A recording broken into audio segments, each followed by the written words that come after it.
So when I was thinking about that, I was thinking, should AI replace now the standardized test? So if AI can personalize learning in real time, do we even need SATs and ACTs anymore? Or are they just outdated gatekeepers really blocking opportunity?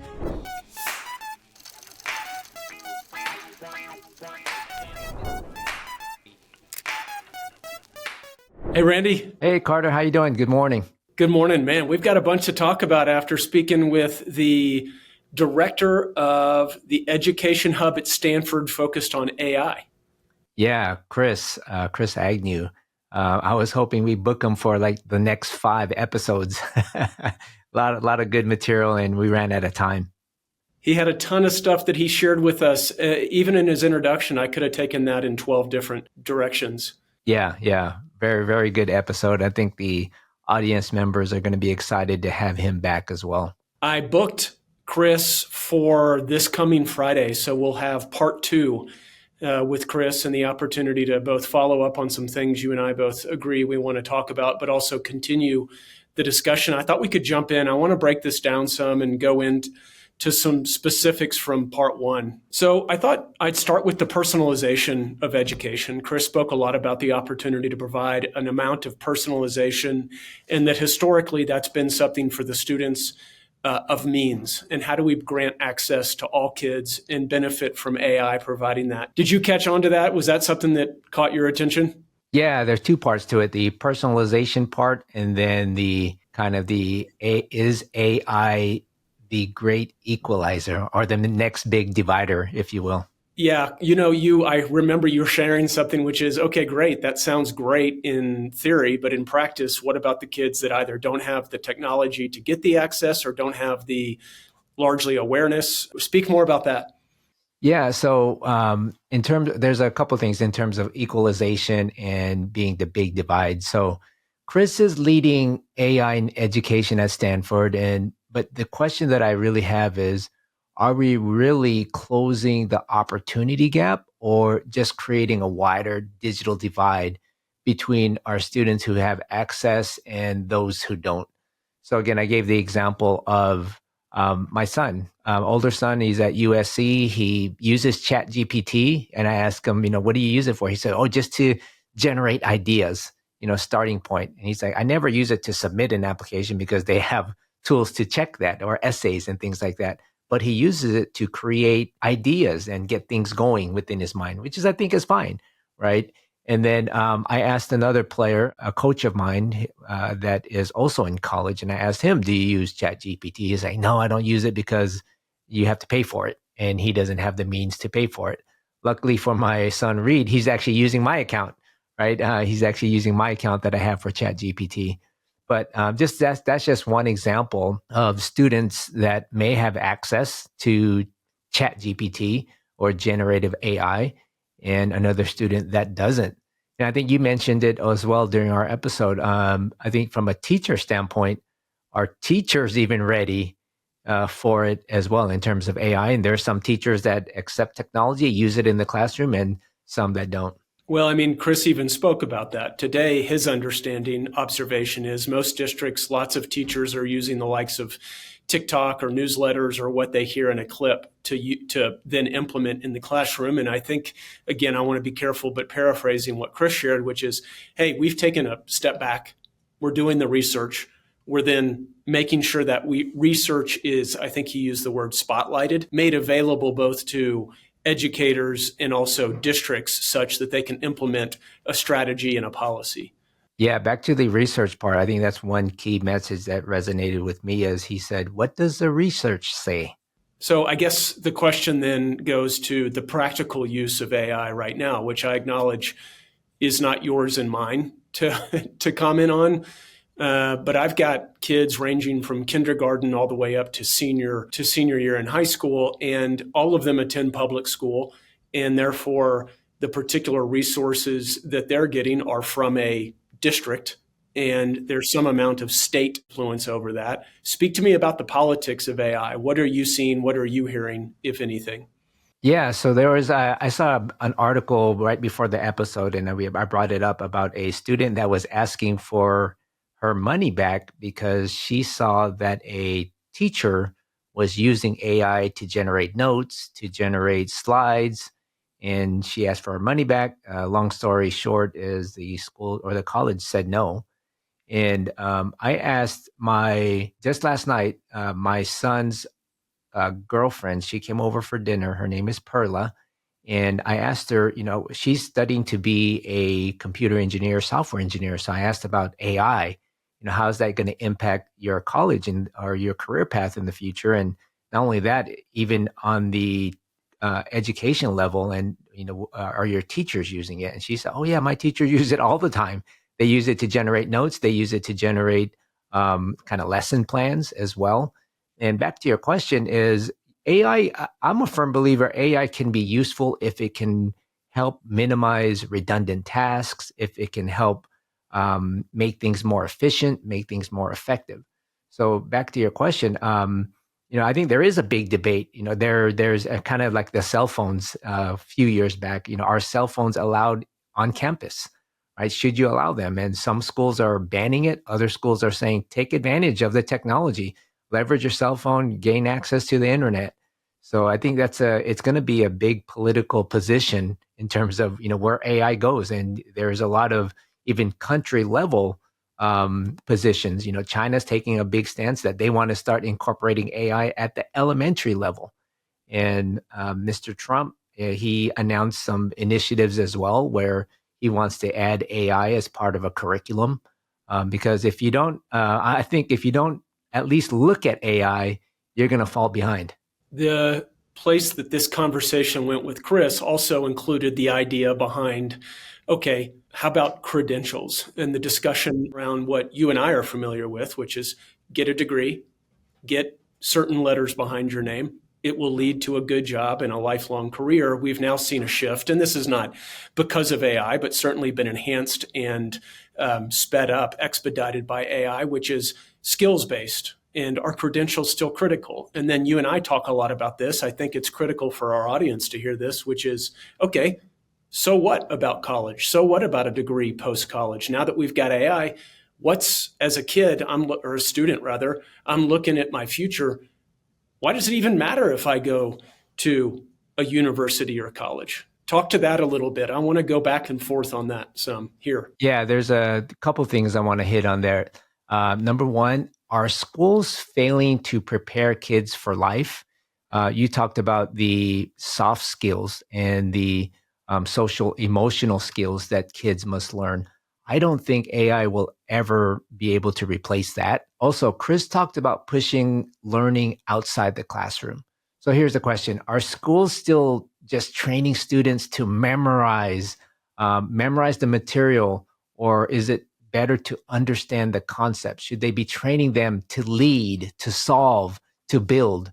And I don't think AI does that, right? So, and then the second question that I wanted to bring up related to what you just said is traditional college becoming obsolete, right? And after hearing Chris talk about apprenticeship, pathways, and real world learning, should we start telling kids that a 4-year college might be the wrong move for most of them, right? I think that's pretty important and pretty critical in terms of, what are their strengths, what are their interests, what are their values, and how does that align with a 4-year college versus not going to a 4-year college? Maybe it's a trade school, maybe it's going right into the workforce, right? Whatever it is. So I'm going to push that question back to you, Carter. And you have a student that's going to be starting school next year, another in 2 years, and is traditional college becoming obsolete?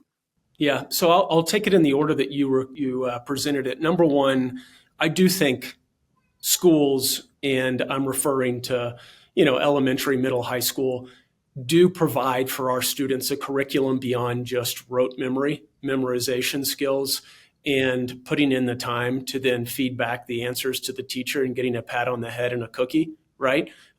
My experience and observation from my own students has been that schools are more and more offering real life skills, rubber meets the road, critical thinking. So I am if you will, buyer of from what I've seen. I recognize there are other schools that don't do that, and that's, in my opinion, just a complete lack of leadership.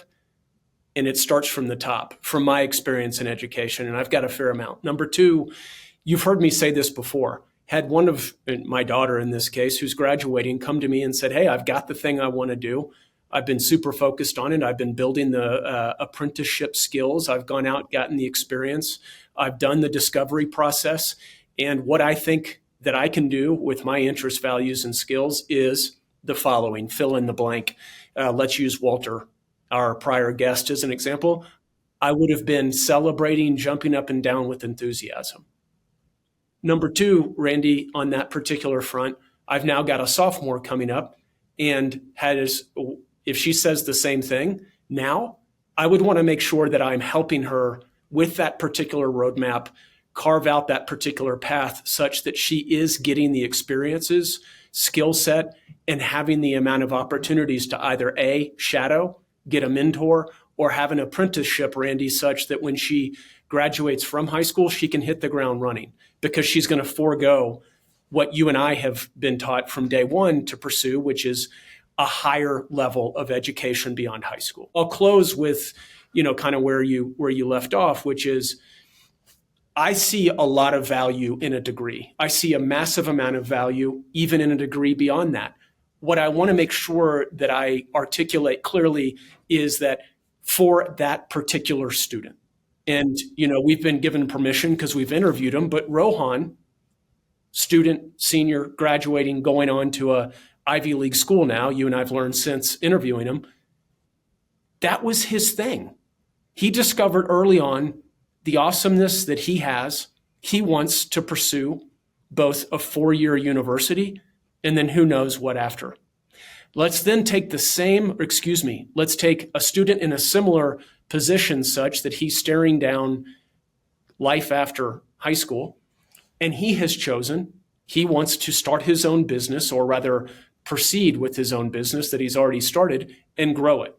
That being Walter. That is absolutely 100% great, awesome.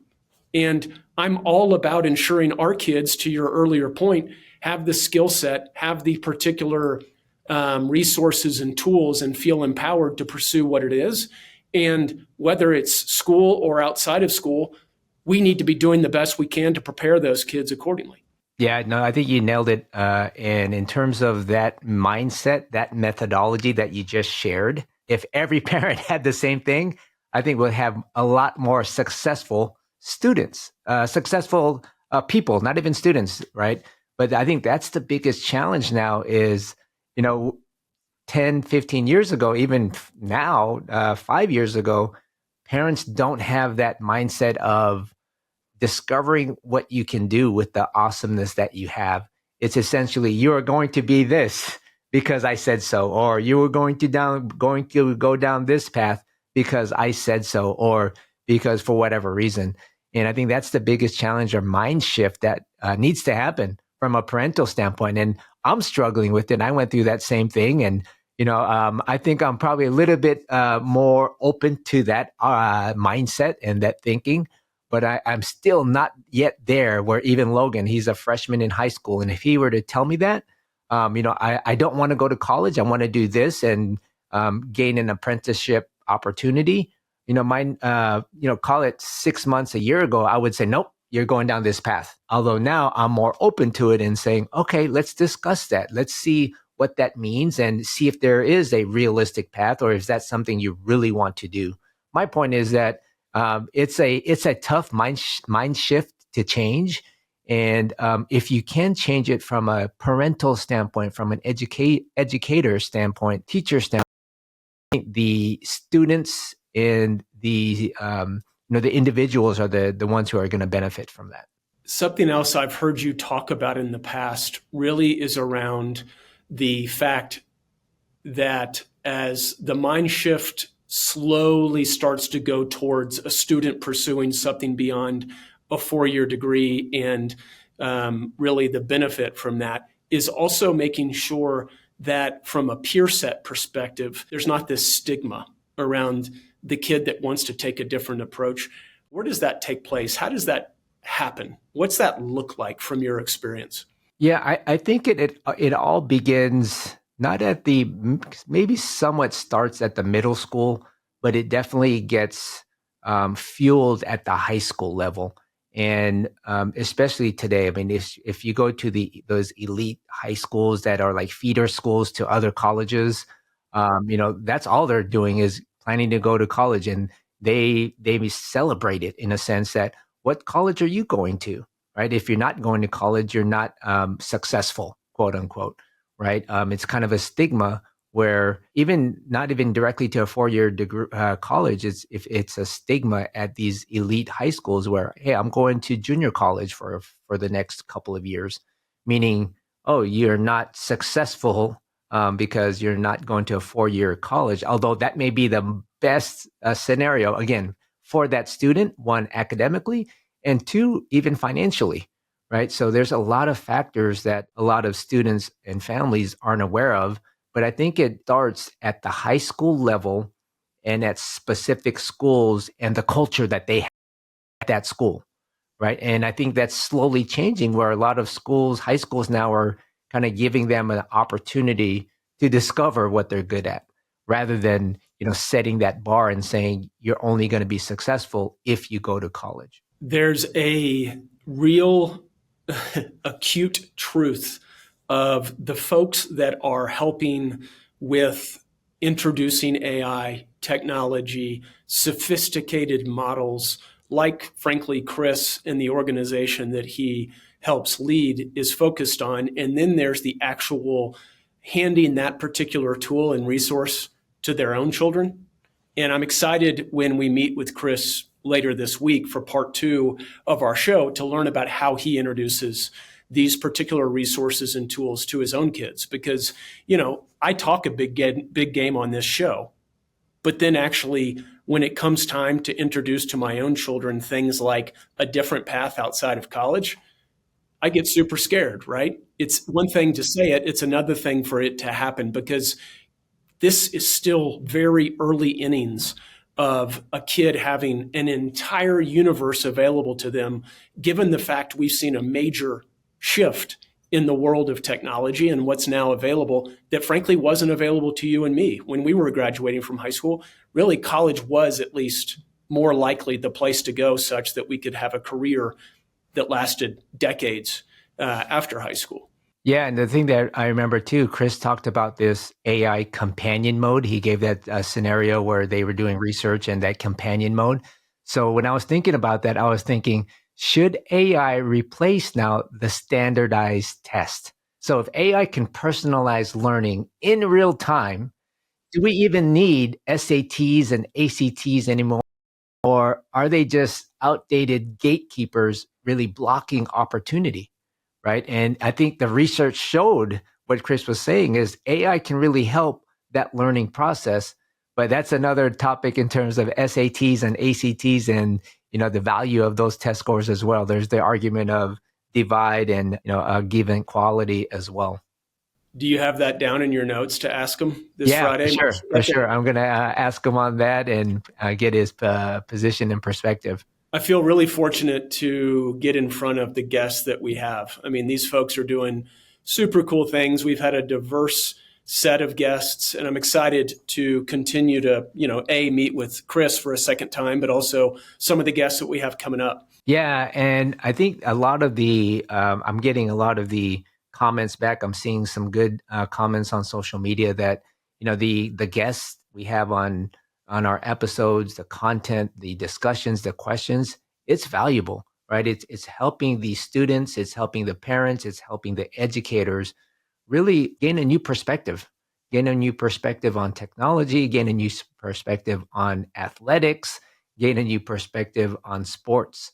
So it's definitely making an impact. It is a compelling, if you will, perspective that we get to have as we serve schools, groups, and clubs as they raise money, because, the money piece is clearly how the machine goes. And there's so much that's illustrated and revealed through the fundraising process. So as we work with a middle school football team on one hand, to a high school band on the other hand, to a robotics team at the elementary level, it's quite revealing in relation to all that's going on in education and some of the various moving parts as we speak that are happening for our kids out there.